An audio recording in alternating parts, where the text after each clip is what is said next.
Have you ever called someone your best friend only to discover that she apparently never saw you the same way you thought? You always thought, oh, that's my girl, that's my sister, that's someone I can trust. Meanwhile, she's telling people we are not besties. Ouch. And that's why this Karamo episode caught my attention, because on the surface, this looks like two women arguing over girl code. But when I watched the dynamic between Janina and Nia, I saw something much deeper. I saw a friendship where expectations were never clearly agreed upon. I saw outside people becoming involved. I saw accusation of jealousy. I saw trust deteriorate so badly that now phones have to be unlocked to prove who is telling the truth. I found myself asking, if I need to search your phone to know whether you are really my friend, do we actually still have a friendship? So today, we're just going to be doing a reaction to Karamo's episode. But I don't just want to ask who was wrong. I want to ask the question that may matter more now. And that question is, when does a female friendship become too toxic to save? Let's talk about it.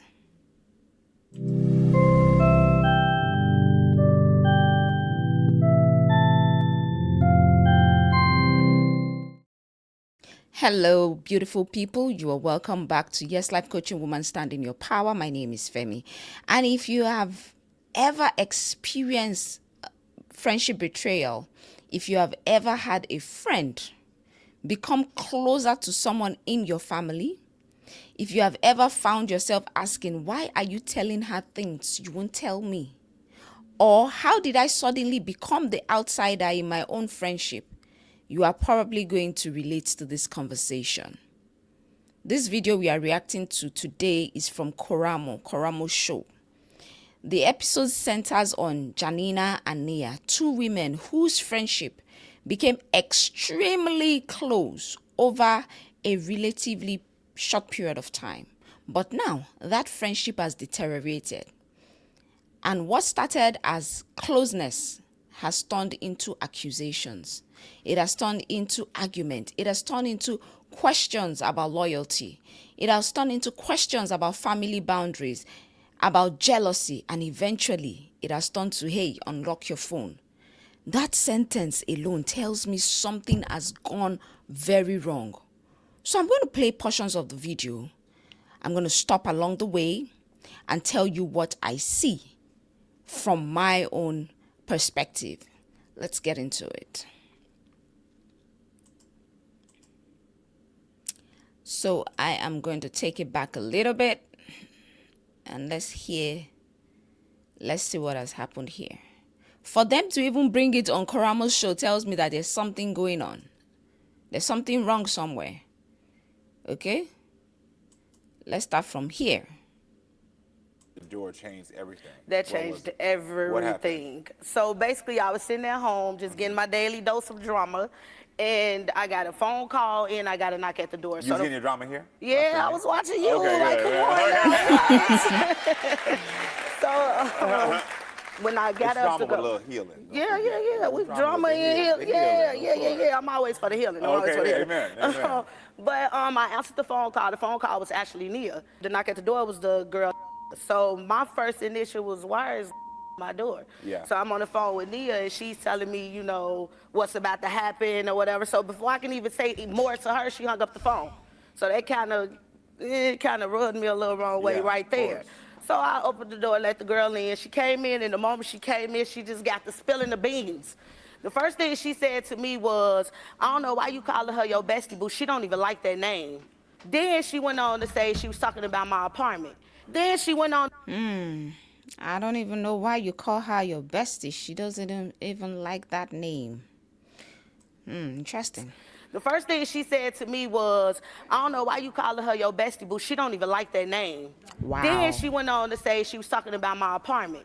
Then she went on to tell me how Nia would have the girl to go to my son and tell my son like they didn't want him there and to send him home. So I then went to my son and I asked my son, was that true? And he was like, yeah. And so that right there.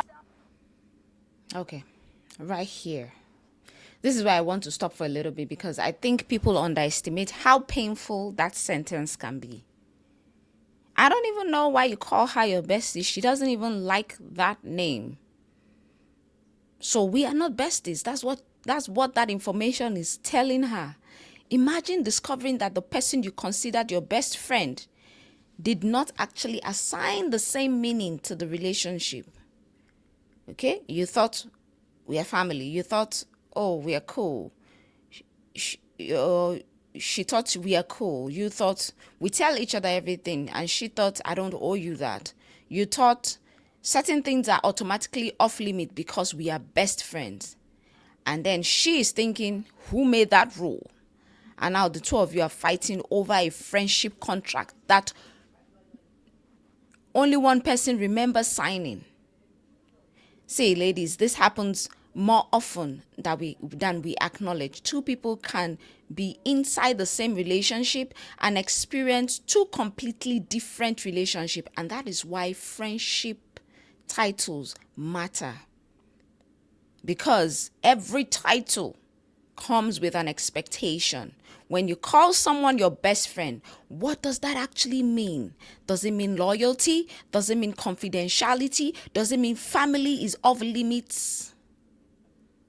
Romantically, does it mean she should tell you everything before, or she should tell you something before telling other people? Does it mean she should choose you over another friend? We assume everybody knows what the word bestie means. But unfortunately, they don't.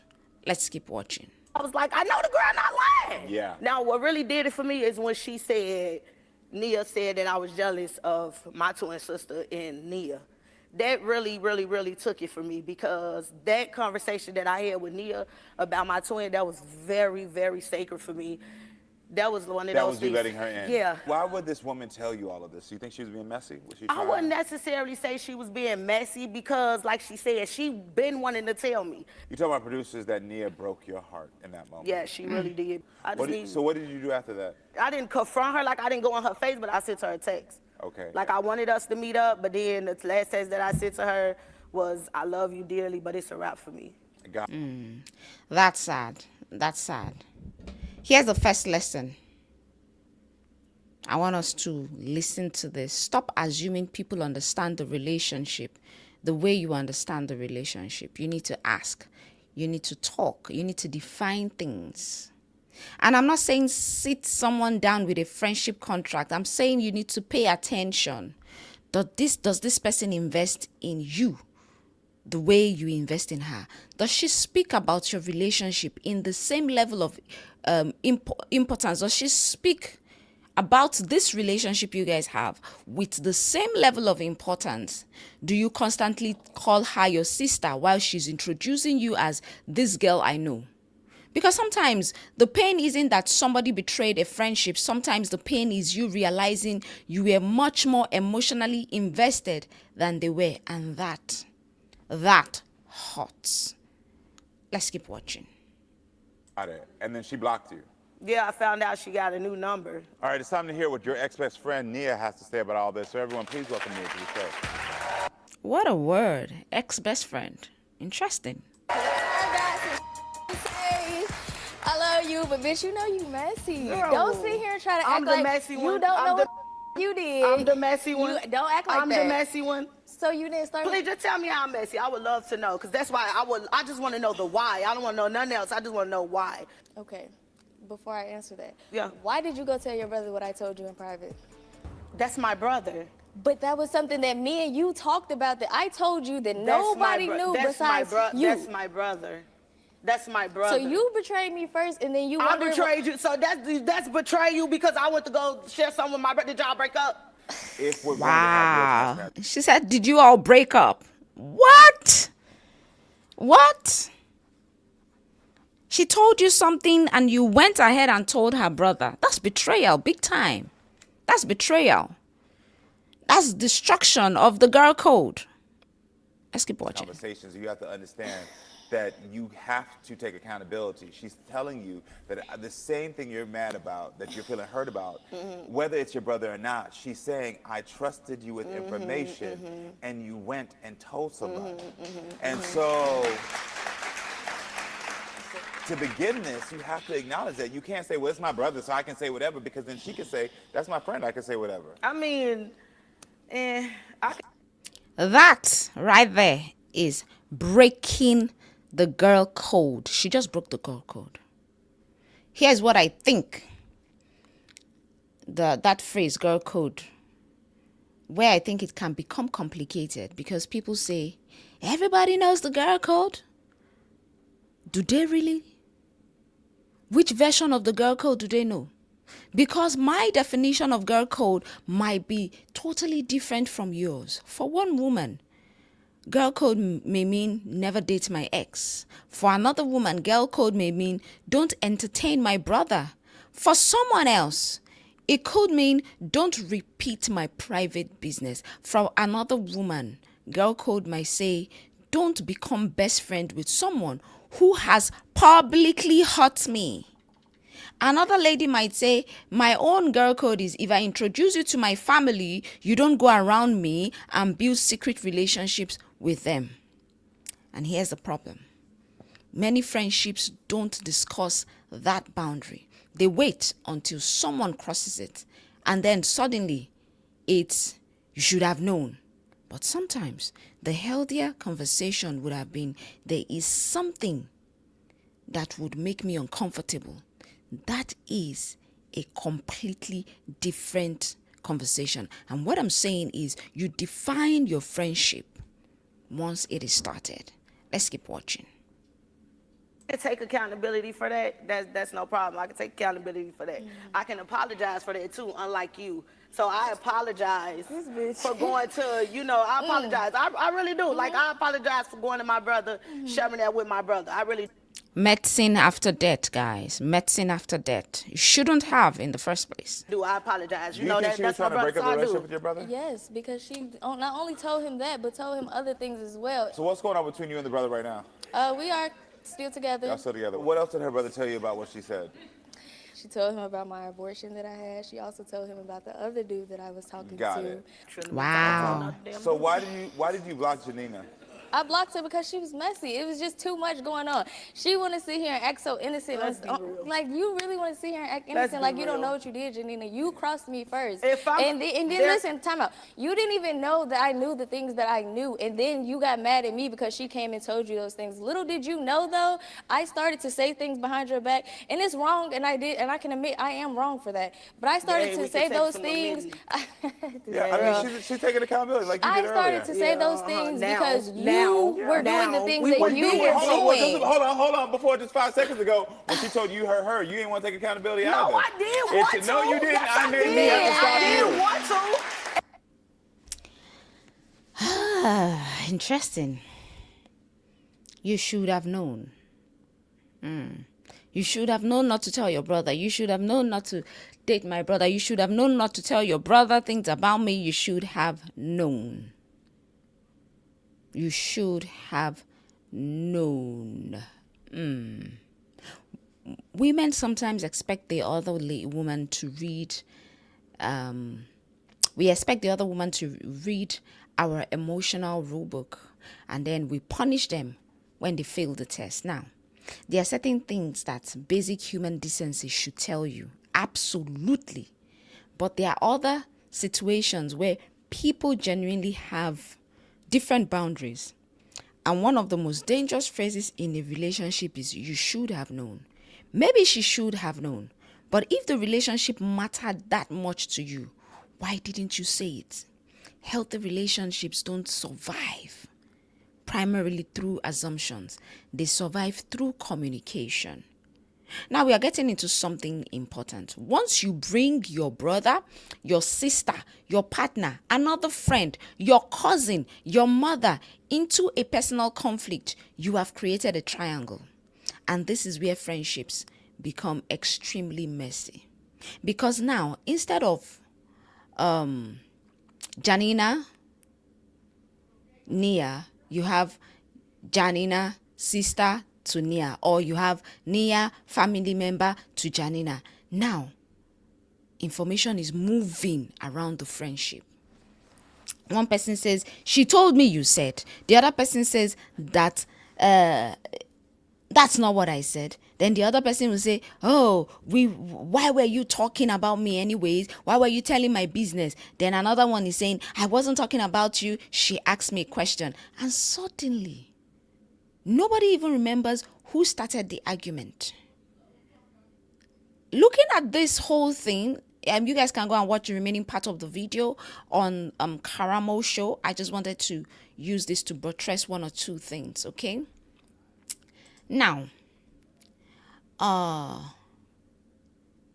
let's look at the triangulation in the relationship. There is a relationship dynamic called triangulation. That's when a third person becomes part of the communication or the emotional conflict between two people. And once that happens, alliances starts forming. Now it becomes, who is on my side? Who agrees with me? Who told you that? Why did you call her? Why is she defending you? And the original relationship, the main relationship between the two ladies, gets buried underneath everybody's opinion. Ladies, if you have a problem with your friend, talk to your friend. Okay? So that's where her friend made the mistake. Her friend is saying, oh, she started talking to people about my business. She went to tell her brother about my business. So therefore, I decided to start to tell her own business. Two wrongs cannot make a right, people. Two wrongs cannot make a right. If you have a problem with your friend, talk to your friend, not her sister, not her boyfriend, not your mutual friend. Talk to her, because when everybody becomes involved, reconciliation becomes much more difficult. Okay? Now, I'm just gonna watch it a little bit because I think there's still some things we need to talk about. I will take accountability. I don't want to admit my wrongs. Yeah, Let's start okay. there. Well, Nina, why do you believe that she is telling your brother these secrets? Just tell me. I just need to be clear. I honestly don't know. I'm Okay. shocked. That's something you would have to ask her, because I don't know why she did that. Are your sons still friends? They are, because they go to the same school now. They're not as close as they were because of the situation, and I do feel like it's hindering my son to a degree because that was like his best friend, so they can't be around each other as much. But well, I'm gonna pause it there. I recall a part I watched. You guys go watch the full video. I would say go and watch the full video. I'm not going to play the whole thing here. I remember a part I watched in the video where she talked about jealousy. So, because that word gets weaponized against women very quickly, someone says she's jealous. She said her friend said she was jealous about her twin sister or something like that at the beginning of the video. Okay? Jealous of what? Because jealousy isn't always, I want what you have. Sometimes jealousy means I feel replaced. And those are very different emotions. Imagine you introduce your friend to your sister, then suddenly your friend and your sister are calling each other, texting, sharing information, laughing together, going around you. And you begin thinking, wait a minute, how did I become the outsider? That may look like jealousy, but underneath it might actually be hurt, insecurity, a fear of replacement, a fear of feeling excluded. And instead of saying, I feel like I'm losing my place in this relationship, we say, oh, you are fake. You broke the girl code. You are jealous. And now, nobody gets to the real wound. It's for me, a lot of that happens in female relationships, especially when you are three people and two people started the relationship and then another person is introduced. It causes a lot of jealousy between women. So at some point in the video, there was this place where they said, oh, let's unlock the phone. And I'm like, when it gets to the point where you guys are unlocking your phone, that right there is where I stop and I thought, this friendship is already in serious trouble. Because if we have to reach the point where I need your phone, not because I'm worried about your safety, but because your word is no longer enough, What exactly are we trying to save? Let's think about it. You unlock the phone. You find the message. Great. Then what? Does that restore the trust? Probably not. Now you know who texted whom. But you still don't trust each other. The phone isn't the problem. The phone is the evidence of a much bigger problem.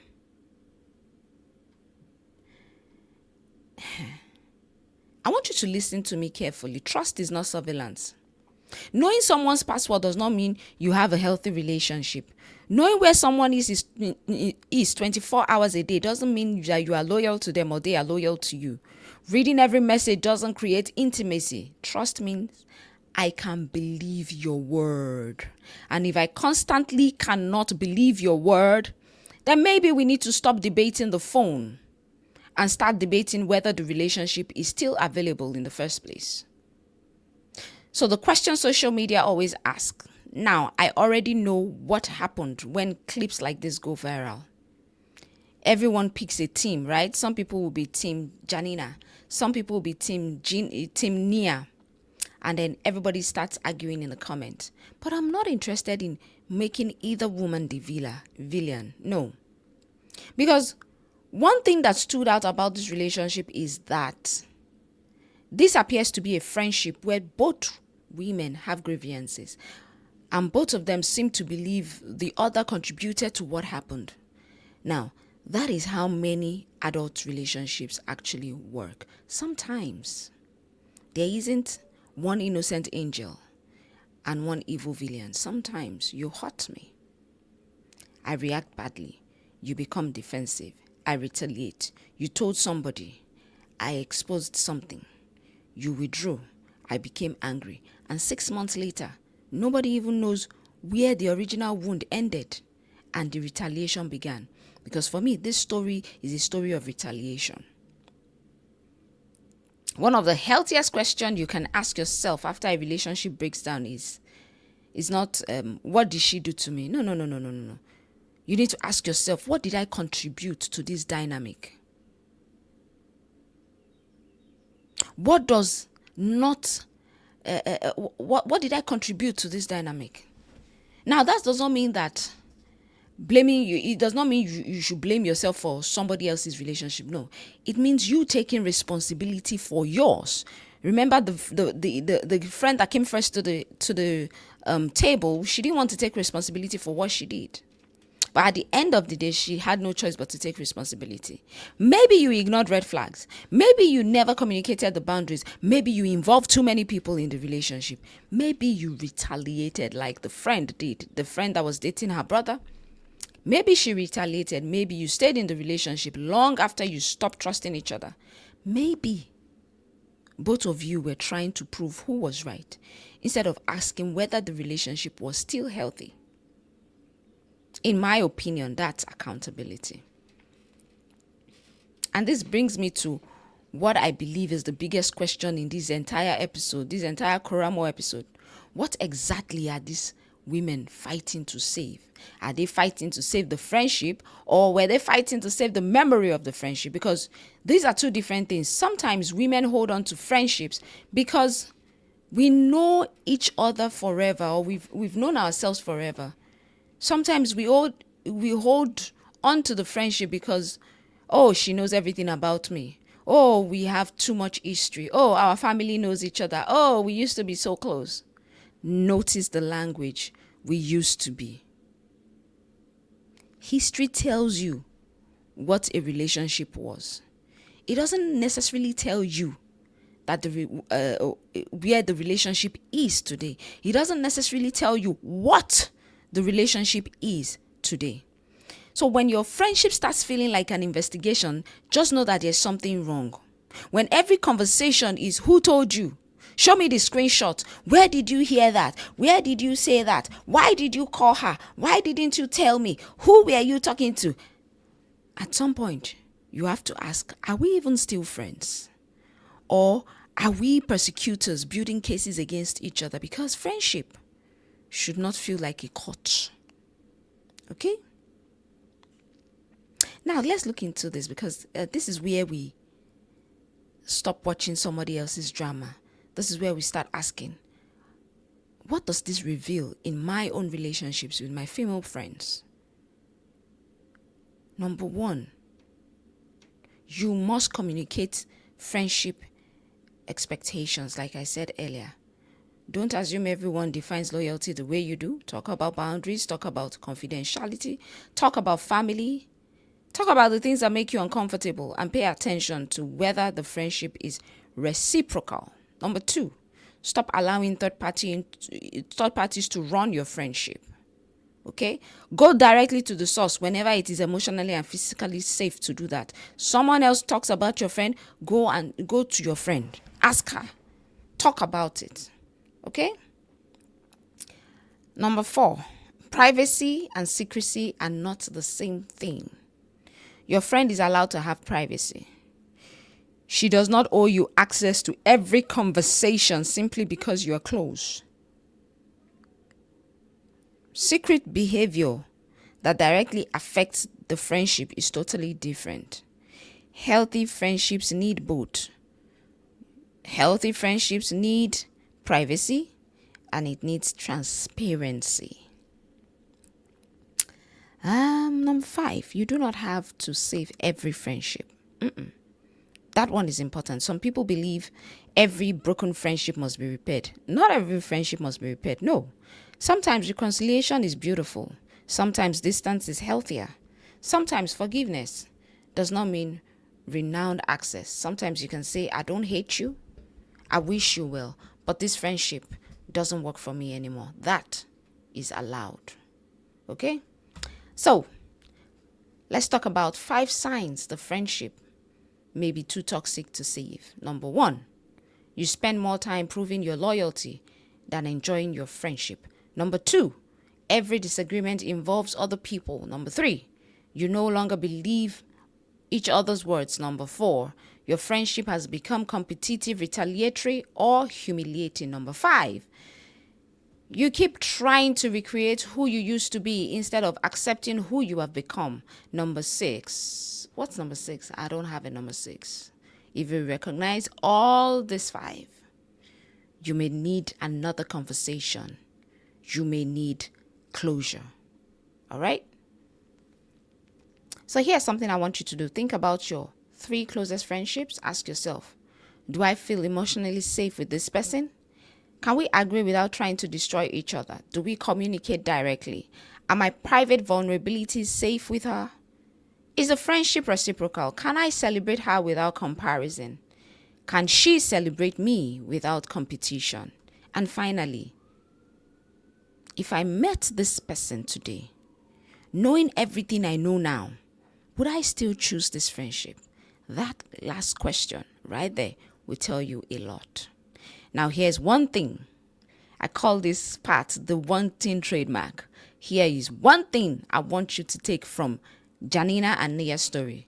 Stop fighting for the title of best friend. When the relationship no longer feels like friendship, stop fighting for the title of best friend. Sometimes standing in your power does not mean winning the argument. Sometimes it means recognizing the relationship has changed. And instead of forcing it back into what it used to be, you let it go. Not angrily, not publicly, not destructively, just honestly. Now, I want to hear from you. Whose perspective did you understand more when you watched the Karamo clip? Go and watch the full clip. I know I didn't play the full thing. Go and watch the full clip on the Karamo show. Did you understand Janina or Nina? Who did you understand most? Okay, but I want you to tell me why you understand Janina or why you understand Nia. Don't just write it. Don't just write Team Nia, Team Janina. Tell me what behavior stood out to you. And here's another question: do you believe a friendship can fully recover once both people feel the need to check each other's phone? Let me know in the comments. So if you are experiencing a friendship ending that felt almost like a breakup, I want you to know something. Friendship grief is real. You can miss someone and still know they don't belong in your life anymore. You can love who someone used to be to you while accepting who the relationship has become. and you can forgive someone without reopening the door. If you are a woman trying to build your confidence, establish healthier boundaries, stop abandoning yourself inside relationships, or finally learn how to choose relationships that honor who you are, visit www.yeslifecoaching.com, book a free discovery call. Let's talk about what standing in your power looks like in your relationships, in your friendships, and in your life. And if you enjoyed this reaction video, like the video, share it with another woman, subscribe to Yes Life Coaching Woman Stand in Your Power, and comment below. When does loyalty become too expensive? I will see you in the next video. Until then, continue to stand in your power. Bye.